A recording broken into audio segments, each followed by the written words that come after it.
സ്പെയിനിലെ ബാഴ്സലോണ നഗരത്തിലെ പണി പൂർത്തിയാവാത്ത വിശ്വപ്രസിദ്ധമായ സഗ്രാദ ഫമീലിയ എന്ന ബസിലിക്കയുടെ മുന്നിലാണ് ഇപ്പോൾ ഞാൻ. 1882 മാർച്ച് 19 പണി തുടങ്ങി 2026 ആകുമ്പോഴേക്കും അതിന്റെ ഗോപുര മുകളിലെ കുരിശ് സ്ഥാപിച്ചു കഴിഞ്ഞ ഒരു മഹാനിർമ്മിതിയാണ് ഈ കാണുന്നത്. അന്തോണിയോ ഗൗഡി എന്ന വിഖ്യാത ശില്പിയാണ് ഇതിന്റെ ഡിസൈനർ. പരമ്പരാഗതമായ ഗോത്തിക് ശൈലിയിലുള്ള പള്ളികൾ മാത്രം യൂറോപ്പിൽ നിറഞ്ഞിരുന്ന ഒരു കാലത്താണ് അതിൽ നിന്ന് വ്യത്യസ്തമായ ഈ ദേവാലയത്തിന്റെ നിർമ്മാണം ആരംഭിക്കുന്നത്. വേറിട്ട ഒരു ശൈലിയിൽ പൂർണ്ണമായും ശില കൊണ്ട് പണിയുന്ന ഒരു അത്ഭുത നിർമ്മിതിയുടെ കുറച്ചു ഭാഗങ്ങളാണ് ഈ കാണുന്നത്. ഇനിയും എത്രയോ വർഷങ്ങൾ കൊണ്ട് മാത്രമേ ഇതിന്റെ പണി പൂർത്തിയാവുകയുള്ളൂ. എങ്കിലും പ്രധാന ഗോപുരത്തിന്റെ ഏറ്റവും മുകളിലെ പണി കഴിഞ്ഞിരിക്കുന്നു. പ്രത്യേക രൂപമുള്ള ഗോപുരങ്ങളാണ്. 18 ഗോപുരങ്ങളാണ് ഇതിനുള്ളത്. യേശു, കന്യാമറിയം, 4 സുവിശേഷങ്ങൾ, 12 അപ്പോസ്തോലന്മാർ എന്നിവരെ പ്രതിനിധീകരിക്കുന്ന ഗോപുരങ്ങളാണത്. ഇത് ഏത് ശൈലിയാണെന്ന് ചോദിച്ചാൽ ഇതിനൊരു പ്രത്യേക ശൈലിയില്ല എന്നാവും മറുപടി. നിലവിൽ ലോകത്തില്ലാത്ത ഒരു നിർമ്മാണ ശൈലി. അത് മുഴുവൻ ഗൗഡിയുടെ സംഭാവനയല്ല. പുതിയ കാലത്തെ ആർക്കിടെക്റ്റുകളാണ് ഇപ്പോൾ നിർമ്മാണത്തിന് നേതൃത്വം കൊടുക്കുന്നത്. പക്ഷേ ഗൗഡി ഉദ്ദേശിച്ച ആർക്കിടെക്ചറൽ ശൈലിയിൽ തന്നെയാണ് പണികൾ തുടരുന്നത്. സ്പാനിഷ് ആഭ്യന്തര യുദ്ധവും 1ഉം 2ഉം ലോകമഹായുദ്ധങ്ങളും സാമ്പത്തിക പ്രതിസന്ധികളുമെല്ലാം ഇതിന്റെ പണികളെ തടസ്സപ്പെടുത്തിയിട്ടുണ്ടെങ്കിലും ഇന്നിപ്പോൾ തടസ്സങ്ങൾ ഏതുമില്ലാതെ പണികൾ തുടരുന്നുണ്ട്. ടൂറിസ്റ്റുകൾ നൽകുന്ന സംഭാവനകൾ ഇപ്പോൾ ഇതിന്റെ നിർമ്മാണ ചെലവിലേക്ക് വലിയ തോതിൽ എത്തുന്നുണ്ട്. അമൂർത്ത ശില്പങ്ങളാണ് ഇതിൽ കാണുന്നതെല്ലാം. ഈ കെട്ടിടത്തിന്റെ ഡിസൈൻ പോലെ തന്നെ അമൂർത്തമായ ശില്പങ്ങൾ കൊണ്ടാണ് ബൈബിൾ കഥകളും യേശുവിന്റെ ജീവിതവുമെല്ലാം ഇവിടെ അവതരിപ്പിക്കുന്നത്. അത് ഗൗഡിയുടെ ശൈലിയാണ്. പൂർണ്ണമായും ശില കൊണ്ടാണ് പണിതിരിക്കുന്നത്. ഓരോ ശിലയും കൊത്തിയെടുത്ത് പണിതതാണ്. അതാണ് 140 വർഷം എടുക്കാനുള്ള കാരണവും. ടൂറിസ്റ്റുകൾ പല രീതിയിൽ വരുന്നു. ഡബിൾ ഡെക്കർ ബസ്സുകളിൽ നഗരം കാണാൻ വരുന്നവർ ഇറങ്ങുന്ന ഒരു സ്ഥലമാണിത്. ഇങ്ങനെയുള്ള ഓട്ടോറിക്ഷകളും ഇവിടെയുണ്ട്. അതിൽ ടൂറിസ്റ്റുകൾ പള്ളിക്ക് ചുറ്റും കറങ്ങുന്നു.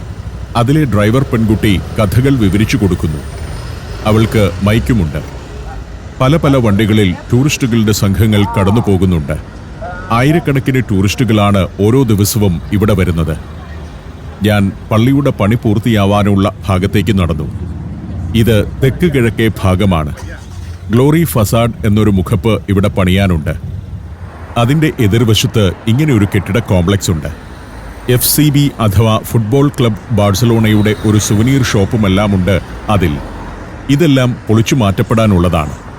പള്ളിയുടെ മുൻഭാഗം പണിയുമ്പോൾ ഇവിടെ വരെ എത്തും. പള്ളിയുടെ മുൻവശത്തെ വലിയൊരു സ്ക്വയർ വരാനിരിക്കുന്നത് ഈ ഭാഗത്താണ്.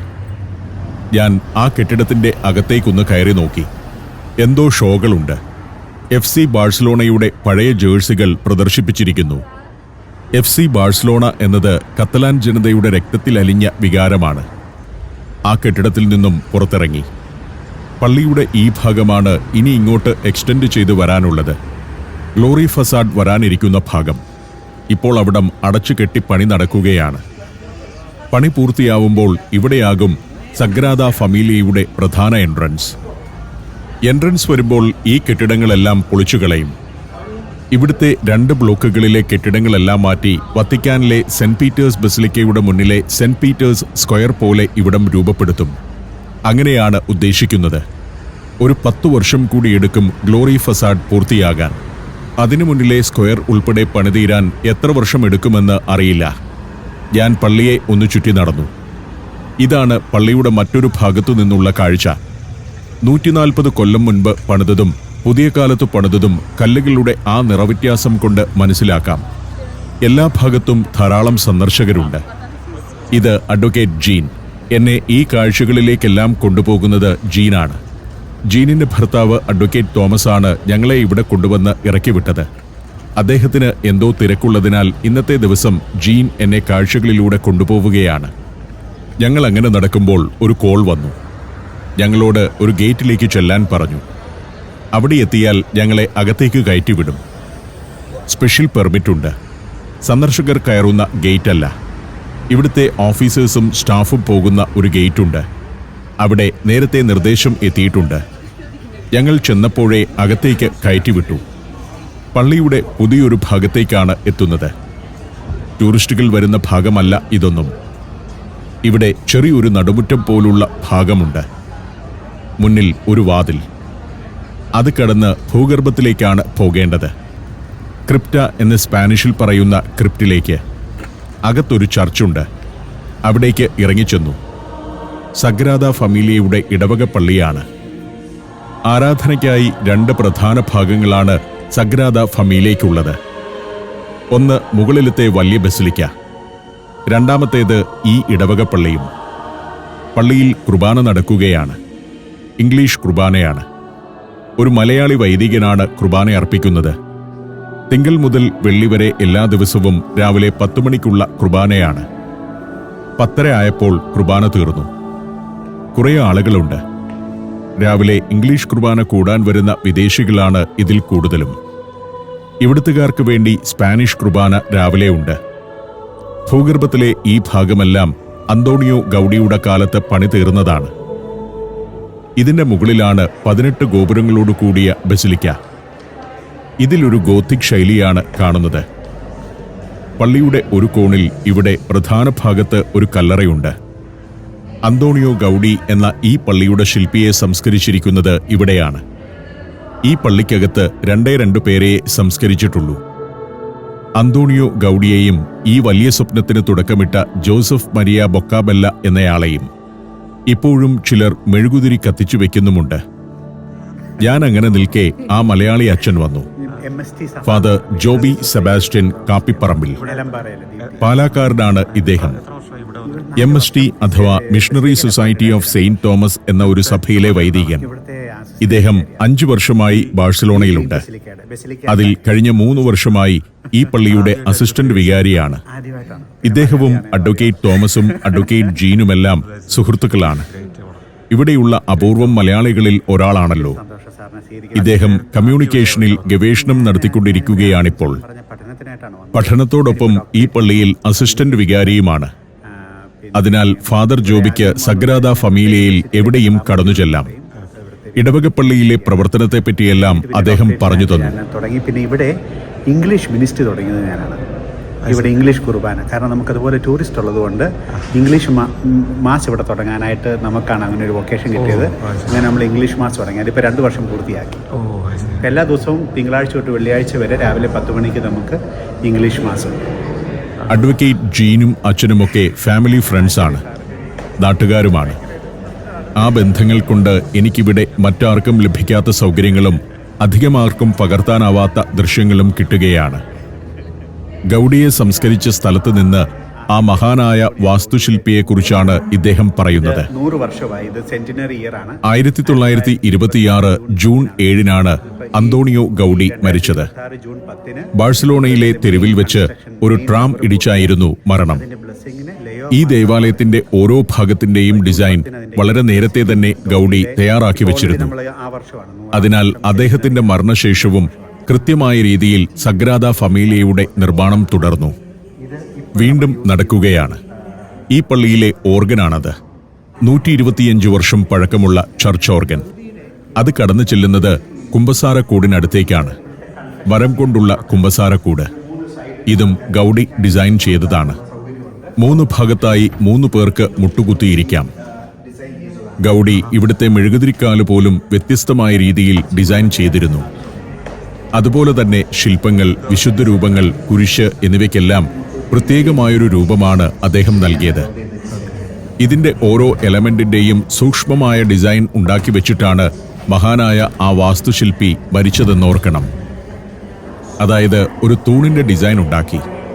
അതാണ് ബാക്കി എല്ലായിടത്തും കോപ്പി ചെയ്തത്.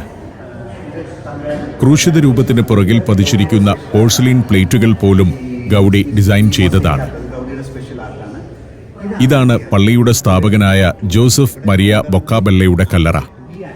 പുസ്തക വിൽപ്പനക്കാരനും ജീവകാരുണ്യ പ്രവർത്തകനുമായിരുന്നു അദ്ദേഹം. സ്പാനിഷ് ആഭ്യന്തര യുദ്ധകാലത്ത് കൊല്ലപ്പെട്ട വൈദികന്റെ സ്മാരക ഫലകമാണ് ഇത്. 1936 വിപ്ലവകാരികൾ ഇവിടുത്തെ വികാരിയായിരുന്ന അദ്ദേഹത്തെ കൊന്ന ശേഷം പള്ളിക്ക് തീയിട്ടു.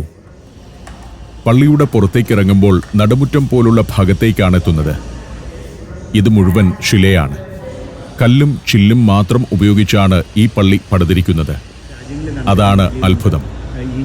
ഈജിപ്തിൽ നിന്നും ഇന്ത്യയിൽ നിന്നും ഇസ്രായേലിൽ നിന്നുമൊക്കെ കൊണ്ടുവന്ന കല്ലാണ് ഇതിന് ഉപയോഗിച്ചിരിക്കുന്നത്. വെളുത്ത കല്ല്. ആ കഥയാണ് ഇദ്ദേഹം പറയുന്നത്. ഈ വരുന്ന മെയ് മാസത്തിലാണ്. പക്ഷേ ഇതിന്റെ ഏറ്റവും മുകളിലത്തെ ടവർ ഫെബ്രുവരി 20, 2026 നമ്മൾ വെച്ചു. ഇതിപ്പം 172.5 മീറ്ററാണ് ഇതിന്റെ ഉയരം. ഇതോടുകൂടി ഇത് ലോകത്തിലെ ഏറ്റവും ഉയരമുള്ള പള്ളിയായിട്ട് മാറി. സാധാരണ ഉയരമുള്ള പള്ളികളുടെ ഏറ്റവും മുകളിലുള്ള ഒരു കുഞ്ഞു കുരിശല്ല. ഈ കുരിശിന്റെ ഉള്ളിൽ പോയി സിറ്റി മുഴുവൻ കാണാവുന്ന പോലെയാണ് ഈ കുരിശ് ഡിസൈൻ ചെയ്തിരിക്കുന്നത്.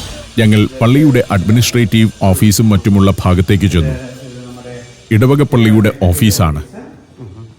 ഇവരുടെ മീറ്റിംഗുകൾ നടക്കുന്ന ഇടവും അച്ഛന്റെ ഓഫീസുമെല്ലാം ഇവിടെയാണ്. മീറ്റിംഗുകൾ, ഗെറ്റ് ടുഗദറുകൾ എന്നിങ്ങനെ പല പരിപാടികൾ ഇവിടെ നടക്കും. നിർമ്മാണ ജോലികൾ വിലയിരുത്തുന്ന മീറ്റിംഗുകളും ഇവിടെയായിരിക്കും. കുറച്ചപ്പുറത്ത് സൺഡേ സ്കൂളിലെ ക്ലാസുകൾ നടക്കുന്ന ഇടങ്ങളുണ്ട്. ഇതൊക്കെ ഓഫീസ് ഭാഗങ്ങളാണ്. ഇതെല്ലാം ഭൂമിക്കടിയിലാണെന്ന് ഓർക്കണം. മുമ്പേ കണ്ട വമ്പൻ പള്ളിയുടെ നിലവറയിലെ ഭാഗങ്ങൾ, ഇതെല്ലാം ഗൗഡി 1.25 നൂറ്റാണ്ട് മുൻപ് ഡിസൈൻ ചെയ്തതാണെന്ന് ഓർക്കണം. പല പല ഉദ്യോഗസ്ഥരുടെ ക്യാബിനുകൾ. ഒരു ക്യാബിൻ പാരീഷ് ഓഫീസിലെ സെക്രട്ടറിയുടേതാണ്. സെക്രട്ടറി ഇറങ്ങി വന്നു. ഇദ്ദേഹത്തിന് അഡ്വക്കേറ്റ് ജീനുമായി പരിചയമുണ്ട്. ജീൻ നാട്ടിൽ പോയി വന്നപ്പോൾ ജിലേബി വാങ്ങിക്കൊണ്ട് കൊടുത്തതിനെപ്പറ്റി അദ്ദേഹം പറഞ്ഞു. മലയാളികളുടെ ഭക്ഷണം ഇദ്ദേഹത്തിന് വലിയ ഇഷ്ടമാണ്. ആ സ്നേഹം എന്നോടും കാണിച്ചു. അദ്ദേഹത്തോട് യാത്ര പറഞ്ഞു നടന്നു. അച്ഛൻ കൂടെയുള്ളതിനാൽ ഇവിടെ ഏതു വഴിയും കടന്നു പോകാം. ഞങ്ങൾ അവിടെ നിന്ന് പുറത്തേക്കിറങ്ങി. കനത്ത സെക്യൂരിറ്റിയാണ് എല്ലായിടത്തും. ടൂറിസ്റ്റുകളാണ് എങ്ങും. Russia, Qatar, Bhutan, Nepal, East Timor. സഞ്ചാരം പെൻ ഡ്രൈവ് വോളിയം നമ്പർ 23.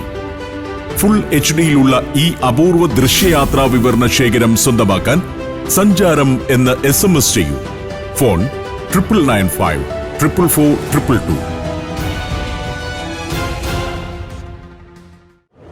ഇത് സഗ്രാദ ഫമീലിയയുടെ തെക്കു പടിഞ്ഞാറേ മുഖപ്പാണ്. 3 പ്രധാന മുഖപ്പുകളാണ് ഇതിനുള്ളത്. 3 ഏക്കർ പ്രദേശത്ത് വ്യാപിച്ചു നിൽക്കുകയാണ് പള്ളിയും അതിന്റെ മുറ്റവും. ഈ കാണുന്ന കെട്ടിടങ്ങളെല്ലാം പൊളിച്ചു കളയാനുള്ളതാണ്.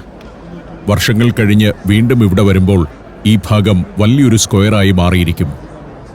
നഗരമധ്യത്തിൽ കൃത്യമായ ഒരു ചതുര ബ്ലോക്കിൽ ഒതുങ്ങി നിൽക്കുന്ന രീതിയിലാണ് സഗ്രാദ ഫമീലിയ രൂപകൽപ്പന ചെയ്തിരിക്കുന്നത്. ഇനിയും ഒരു 30 വർഷം കൂടി കഴിയാതെ പള്ളിയുടെ എല്ലാ ഭാഗവും പൂർത്തിയാവാൻ സാധ്യതയില്ല. ജൂണിൽ പോപ്പ് വന്ന് പള്ളിയുടെ വെഞ്ചരിപ്പ് നടത്തും. കാരണം പള്ളിക്കകത്തെ പ്രധാന പണികളെല്ലാം കഴിഞ്ഞിട്ടുണ്ട്. VIP-കളുടെ എൻട്രിയിലേക്ക് ചെല്ലുമ്പോൾ ഇവിടെ ഒരു സ്ത്രീ ഞങ്ങളെ സ്വീകരിക്കാനുണ്ട്. അവർ ഇവിടുത്തെ പ്രോട്ടോകോൾ ഓഫീസറാണ്. VIP-കളും ഡിപ്ലോമാറ്റുകളും രാഷ്ട്രത്തലവന്മാരും വരുമ്പോൾ അവരെ സ്വീകരിക്കുകയും കൊണ്ടുനടക്കുകയും ചെയ്യുന്ന ഓഫീസർ. സാറ എന്നാണ് പേര്. ഫാദർ ജോബി അവരെ എനിക്ക് പരിചയപ്പെടുത്തി. സാറ എനിക്ക് വിശ്രമിക്കാൻ സ്ഥലം വേണോ, ഭക്ഷണം വേണോ, കാപ്പി വേണോ, ഹെഡ്ഫോൺ വേണോ എന്നെല്ലാം ചോദിച്ചു. ഒന്നും വേണ്ട, ഷൂട്ട് ചെയ്താൽ മാത്രം മതിയെന്ന് ഞാൻ പറഞ്ഞു. എല്ലാവർക്കും അച്ഛനെ അറിയാം. ഇതിനിടെ അച്ഛൻ ഒരു കാര്യം പറഞ്ഞു. ഇദ്ദേഹം ആദ്യമായി ഇവിടെ വന്നപ്പോൾ ഈ പള്ളിയുടെ അകത്ത് കയറാൻ ക്യൂ നിന്നിട്ടുണ്ട്. ഇപ്പോൾ പക്ഷേ അച്ഛന് എവിടെയും ആക്സസ് ഉണ്ട്. ഈ പള്ളിയിൽ ഏറ്റവും ആദ്യം ഗൗഡി പണിത ഭാഗത്തേക്കാണ് ഇപ്പോൾ എത്തിയിരിക്കുന്നത്. അതായത് 140 കൊല്ലം മുൻപത്തെ ഭാഗം. ഇവിടെ എത്തുമ്പോഴാണ് യൂറോപ്പിലെ മറ്റു പള്ളികളിൽ നിന്ന് ഇതെങ്ങനെയാണ് വ്യത്യസ്തമാകുന്നതെന്ന് മനസ്സിലാകുന്നത്. പ്രകൃതിയാണ് ഇതിന്റെ വിഷയം. ഇലകൾ, മരങ്ങൾ, ജീവികൾ എന്നിങ്ങനെ ഒരു ഓർഗാനിക് സ്വഭാവമാണ് എവിടെയും. ആയിരക്കണക്കിന് ആളുകൾ വന്നുകൊണ്ടിരിക്കുകയാണ്. ടിക്കറ്റ് എടുക്കാൻ ക്യൂ നിൽക്കുന്നവരാണ് പുറത്ത്. ഓരോ ദിവസവും ആയിരങ്ങളാണ് ഈ അത്ഭുത നിർമ്മിതി കാണാൻ വന്നുകൊണ്ടിരിക്കുന്നത്. സന്ദർശക ടിക്കറ്റിന്റെ വരുമാനത്തിൽ നിന്നും പൊതുജനങ്ങളുടെ സംഭാവനയിൽ നിന്നുമാണ് ദേവാലയത്തിന്റെ നിർമ്മാണത്തിനുള്ള തുക കണ്ടെത്തുന്നത്. ഇതാണ് ഏറ്റവും പഴയ ഭാഗം. ഞാൻ 20 കൊല്ലം മുൻപ് വരുമ്പോൾ ഇതൊക്കെ പണി തീർന്നിരുന്ന ഭാഗമാണ്. ഇതിലെ ശില്പങ്ങൾക്ക് പോലും ഒരു പ്രത്യേകതയുണ്ട്. വിശുദ്ധന്മാരുടെ ആവട്ടെ മാലാഖമാരുടേതാവട്ടെ ശില്പങ്ങളിലുള്ള മുഖങ്ങൾ സാധാരണക്കാരുടേതാണ്. ഗൗഡിക്ക് അങ്ങനെ ഒരു പ്രത്യേകതയുണ്ടായിരുന്നു. മാലാഖമാരുടെ മുഖങ്ങൾക്ക് അക്കാലത്തെ തെരുവു പിള്ളേരുടെ മുഖങ്ങളാണ് അദ്ദേഹം മാതൃകയാക്കിയത്. വിശുദ്ധന്മാർക്ക് വരെ സാധാരണ മനുഷ്യരുടെ മുഖങ്ങൾ കൊടുത്തു. അതുകൊണ്ട് തന്നെ രാജാക്കന്മാർക്ക് പോലും നൽകിയിരിക്കുന്നത് ഏറ്റവും സാധാരണക്കാരായ മനുഷ്യരുടെ മുഖഭാവങ്ങളാണ്. ഗൗഡി തെരുവിൽ കണ്ടെത്തിയ സാധാരണക്കാരുടെ മുഖങ്ങളിൽ രാജാക്കന്മാരെയും വിശുദ്ധരെയും മാലാഖമാരെയും ദർശിച്ചിരിക്കാം. ലോഹം കൊണ്ടുള്ള ഒരു വാതിലാണ്. അതിൽ നടത്തിയ ശില്പവിദ്യകൾ പ്രകൃതിയോടുള്ള അദ്ദേഹത്തിന്റെ ആഭിമുഖ്യം വെളിപ്പെടുത്തുന്നു. ഞാനത് കണ്ടു നിൽക്കുമ്പോൾ ജോബിയച്ചൻ ഒരു സീനിയർ പുരോഹിതനെ കൊണ്ടുവന്നു. ഇദ്ദേഹമാണ് ഈ ബസിലിക്കയുടെ റെക്ടർ, പള്ളിയുടെ പരമാധികാരി. ജോസഫ് മരിയ തുറൂയി എന്നാണ് പേര്. കഴിഞ്ഞ 7 വർഷമായി ഈ ബസിലിക്കയുടെ റെക്ടറാണ്. ബാഴ്സലോണ നഗരത്തിന് സമീപം തന്നെ ജനിച്ചു വളർന്നയാളാണ്. ഞാൻ വന്നത് ജോബിയച്ചൻ വിളിച്ചു പറഞ്ഞപ്പോൾ അദ്ദേഹം കാണാൻ വന്നതാണ്. പള്ളിയുടെ പണി തീരാൻ ഇനിയും എത്ര വർഷം വേണ്ടിവരുമെന്ന് ഞാൻ ചോദിച്ചു. ഗ്ലോറി ഫസാഡിന്റെ പണി തീരാൻ തന്നെ 10 വർഷം വേണ്ടിവരും. മൊത്തം പണികൾ തീരാൻ എത്ര കാലം ഇനിയും എടുക്കുമെന്ന് അച്ഛന് പോലും അറിയില്ല. വത്തിക്കാനിലെ സെന്റ് പീറ്റേഴ്സ് ബസിലിക്കയുടെ മുൻഭാഗം പോലത്തെ വിശാലമായ ഒരു ചത്വരം ഇനി നിർമ്മിക്കേണ്ടതുണ്ട്. അത്ര ഗംഭീരമായ ഒരു നിർമ്മിതിയാണ് പണിയേണ്ടത്. അത് തീരാൻ എത്ര കാലം എടുക്കുമെന്ന് പറയാനാവില്ല. ചിലപ്പോൾ 30-40 വർഷം വേണ്ടി വന്നേക്കാം. പള്ളിക്കകവും പ്രധാന അൾത്താരയും ജീസസ് ടവർ എന്ന പ്രധാന ഗോപുരവും ഏതാണ്ട് പൂർത്തിയായിട്ടുണ്ട്. ജീസസ് ടവറിന് മുകളിൽ കുരിശും സ്ഥാപിച്ചു കഴിഞ്ഞു. ഒരു ഒബ്സർവേഷൻ ഡെക്കാണ് കുരിശിനകം. ഞാൻ ചെല്ലുന്നതിന് 6 ദിവസം മുൻപാണ് വമ്പൻ ക്രെയിനുകൾ ഉപയോഗിച്ച് അത് സ്ഥാപിച്ചത്. റെക്ടർ അച്ഛൻ പോയി. ഇനി ഞങ്ങൾ അകത്തേക്ക് പോവുകയാണ്. ബസിലിക്കയുടെ വടക്ക് കിഴക്ക് ഭാഗത്തെ എൻട്രൻസ് ആണിത്. ഡയഗണലായിട്ടാണ് പള്ളിയിരിക്കുന്നത്.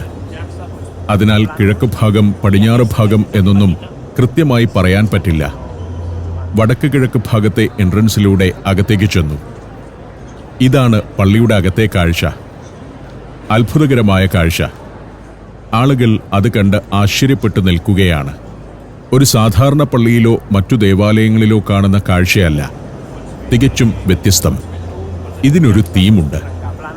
വൃക്ഷനിബിഡമായ ഒരു വനത്തിനകം പോലെയുണ്ട്. ഒരു വനം തന്നെയാണ് ഗൗഡി ഇതിനായി മാതൃകയാക്കിയിരിക്കുന്നതും. മുകളിൽ ശിഖരങ്ങളുള്ള വൻ വൃക്ഷങ്ങളാണ് ഇതിലെ ഓരോ തൂണും. തൂണുകളുടെ മുകളിലെത്തുമ്പോൾ ശിഖരങ്ങൾ പിരിഞ്ഞു പോകുന്നത് കാണാം. അങ്ങനെയുള്ള കൂറ്റൻ മരങ്ങൾ ഇടതൂർന്നു നിൽക്കുന്ന കാട്. അത്ഭുതകരമായ ഒരു രൂപകൽപ്പന തന്നെയാണിത്. മുകളിൽ ശിഖരങ്ങളിൽ ഇലച്ചാർത്തുകൾ. അന്തോണിയോ ഗൗഡിയുടെ ഭാവന യാഥാർത്ഥ്യമായതാണിത്. ആർട്ട് നോവോ ശൈലിയിൽ തീർത്ത ഗംഭീര നിർമ്മിതി. ചിന്തിക്കേണ്ട മറ്റൊരു കാര്യമുണ്ട്. ഈ തൂണുകൾ മാത്രമല്ല, മേൽക്കൂരയും കല്ലുകൊണ്ടാണ് പണിതിരിക്കുന്നത്. 50-ലധികം തരം കല്ലുകൾ ഇതിനായി ഉപയോഗിച്ചിരിക്കുന്നു. കല്ലുകൊണ്ടാണ് നിർമ്മാണം എന്നതിനാലാണ് ഇത് പൂർത്തിയാവാൻ ഇത്രയും വർഷങ്ങളെടുക്കുന്നത്. പലരും ചോദിക്കും, ഇന്നത്തെ കാലത്ത് ഇത്തരം ഒരു പള്ളിയുടെ ആവശ്യം എന്താണെന്ന്, അല്ലെങ്കിൽ ഇത്രയും പണം മുടക്കി ഇങ്ങനെയൊന്ന് പൂർത്തിയാക്കേണ്ടതുണ്ടോ എന്ന്. ശരിക്കും കലയുടെ കാത്തുവെപ്പിനും സാംസ്കാരിക ഉന്നതിക്കും വേണ്ടി ചർച്ചിന്റെ ഒരു സംഭാവനയായിട്ടാണ് ഇതിനെ കാണേണ്ടത്. ലോകത്തിൽ നിരവധി സാംസ്കാരിക നിർമ്മിതികൾ വേണം, ലാൻഡ്മാർക്കുകൾ. എന്തിനാണ് താജ്മഹൽ പണിതത്, എന്തിനാണ് പട്ടേൽ പ്രതിമ പണിതത് എന്നൊക്കെ നമുക്ക് ചോദിക്കാം. വരാനിരിക്കുന്ന തലമുറകൾക്ക് വേണ്ടിയാണ് ഇത്തരം നിർമ്മിതികൾ ഉണ്ടാക്കുന്നത്. ഒരു സാംസ്കാരിക പ്രവർത്തനമാണ്.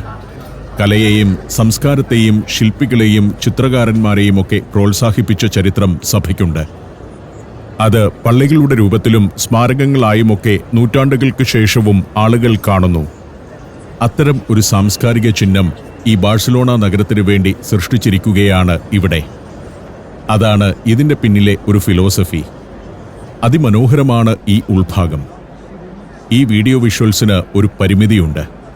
നിങ്ങളുടെ മുന്നിലുള്ള ചെറിയ സ്ക്രീനിലെ ഇത് കാണിക്കാനാവൂ. എന്നാൽ ഇതിനകത്ത് നിന്ന് ഇതെല്ലാം നേരിൽ കാണുന്നത് ഒരനുഭവം തന്നെയാണ്. മറ്റൊരു പള്ളിയിലും ഇതിൻ്റെ മാതൃകകൾ കാണില്ല. അതാണ് ശ്രദ്ധേയമായ കാര്യം.